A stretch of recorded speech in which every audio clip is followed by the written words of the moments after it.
Item ಯಾವುದೇ ಇರಲಿ try ಮಾಡಿ ಆಚಿ ಚಿಕನ್ ಮಸಾಲಾ. ವಿದ್ಯುತ್ ಶಾರ್ಟ್ ಸರ್ಕ್ಯೂಟ್ನ ಪರಿಣಾಮ ಎಲೆಕ್ಟ್ರಿಕಲ್ ಅಂಗಡಿಗೆ ಬೆಂಕಿ ಬಿದ್ದಿದೆ ಅನ್ನುವಂತಹ ಮಾಹಿತಿ ಲಭ್ಯವಾಗ್ತಾ ಇದೆ. ಕಲಬುರಗಿ ಜಿಲ್ಲೆಯ ರಾಮ ಮಂದಿರ ಸರ್ಕಲ್ನ ಬಳಿ ಆಗಿರುವಂತಹ ಅವಘಡ ಇದು. ಹೌದು, ವಿದ್ಯುತ್ ಶಾರ್ಟ್ ಸರ್ಕ್ಯೂಟ್ ಆಗಿದ್ದ ಪರಿಣಾಮ ಆಗಿರುವಂತಹ ಅವಘಡ ಇದು. ಅಂಗಡಿಯಲ್ಲಿನ ಎಲೆಕ್ಟ್ರಾನಿಕ್ ವಸ್ತುಗಳು ಸಂಪೂರ್ಣವಾಗಿ ಸುಟ್ಟು ಕರಕಲಾಗಿ ಹೋಗಿದ್ದಾವೆ. ಅಶೋಕ್ ಪ್ರಜಾಪತಿ ಎಂಬುವರಿಗೆ ಸೇರಿದಂತಹ ಅಂಗಡಿ ಸುಟ್ಟು ಭಸ್ಮ ಆಗಿದೆ. 50 ಲಕ್ಷಕ್ಕೂ ಅಧಿಕ ಎಲೆಕ್ಟ್ರಾನಿಕ್ ವಸ್ತುಗಳು ಬೆಂಕಿಗೆ ಆಹುತಿಯಾಗಿದೆ. ಸ್ಥಳಕ್ಕಾಗಮಿಸಿ ಬೆಂಕಿ ನಂದಿಸಿದ್ದಾರೆ ಅಗ್ನಿಶಾಮಕ ದಳ ಸಿಬ್ಬಂದಿ.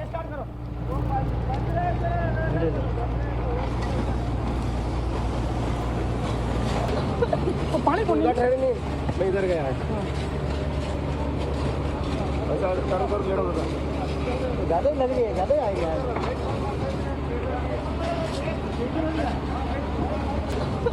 पानी कौन ठहरे नहीं, मैं इधर गया है।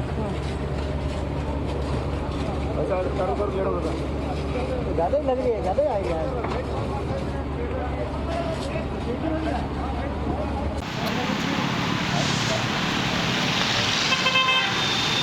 ದೃಶ್ಯದಲ್ಲಿ ಗಮನಿಸಬಹುದು, ಬೆಂಕಿ ನಂದಿಸುವುದಕ್ಕೆ ಯಾವ ರೀತಿ ಅಗ್ನಿಶಾಮಕ ದಳ ಸಿಬ್ಬಂದಿ ಹೋರಾಟವನ್ನು ನಡೆಸ್ತಾ ಇದೆ ಅನ್ನೋದನ್ನು.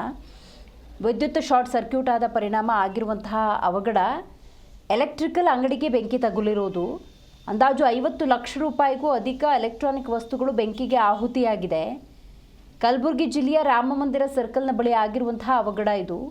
ಅಂಗಡಿಯಲ್ಲಿನ ಬಹುತೇಕ ಎಲ್ಲ ಎಲೆಕ್ಟ್ರಾನಿಕ್ ವಸ್ತುಗಳು ಸುಟ್ಟು ಕರಕಲಾಗಿದೆ. ಅಶೋಕ್ ಪ್ರಜಾಪತಿ ಅನ್ನೋರಿಗೆ ಸೇರಿದಂತಹ ಅಂಗಡಿ ಸುಟ್ಟು ಭಸ್ಮ ಆಗಿರೋದು. ಸ್ಥಳಕ್ಕೆ ಅಗ್ನಿಶಾಮಕ ದಳ ಸಿಬ್ಬಂದಿ ಆಗಮಿಸಿ ಬೆಂಕಿ ನಂದಿಸುವಲ್ಲಿ ಬಹುತೇಕ ಯಶಸ್ವಿಯಾಗಿದ್ದಾರೆ. ನೀವು ಒಂದು ಭಾಗದ ದೃಶ್ಯ ನೀವೇನು ನೋಡ್ತಾ ಇದ್ದೀರಿ, ಅದು ಬೆಂಕಿಯ ಕೆನ್ನಾಲಿಗೆ ಯಾವ ರೀತಿ ಬೆಂಕಿ ವ್ಯಾಪಿಸಿದೆ ಅಂತ. ಆ ನಂತರದ ದೃಶ್ಯವನ್ನು ನೀವು ನೋಡಬಹುದು, ಯಾವ ರೀತಿ ಸುಟ್ಟು ಕರಕಲಾಗಿದೆ. ಸಂಪೂರ್ಣವಾಗಿ ಬೆಂಕಿ ನಂದಿಸಿದ ನಂತರದ ಸಂದರ್ಭದಲ್ಲಿ ಯಾವ ರೀತಿ ಅಲ್ಲಿದ್ದಂಥ ಎಲೆಕ್ಟ್ರಾನಿಕ್ ಗೂಡ್ಸ್ ಅಥವಾ ವಸ್ತುಗಳು ಸುಟ್ಟು ಕರಕಲಾಗಿ ಬಿದ್ದಿದೆ ಅನ್ನೋದನ್ನು ನೀವು ದೃಶ್ಯದಲ್ಲಿ ನೋಡಬಹುದು. ಅಂದಾಜು 50 ಲಕ್ಷ ರೂಪಾಯಿ ಅನ್ನುವಂಥ ಮಾಹಿತಿ ಕೂಡ ಲಭ್ಯವಾಗ್ತಾ ಇದೆ. ಈ ಬಗ್ಗೆ ಹೆಚ್ಚಿನ ಮಾಹಿತಿಯನ್ನು ನಮ್ಮ ಪ್ರತಿನಿಧಿ ಭೀಮಪ್ಪ ನೀಡ್ತಾರೆ. ಭೀಮಪ್ಪ, ಯಾವಾಗ ಆಗಿದ್ದು ಅವಘಡ, ಏನು ಹೇಳಿದ್ರು ಮಾಲೀಕರು?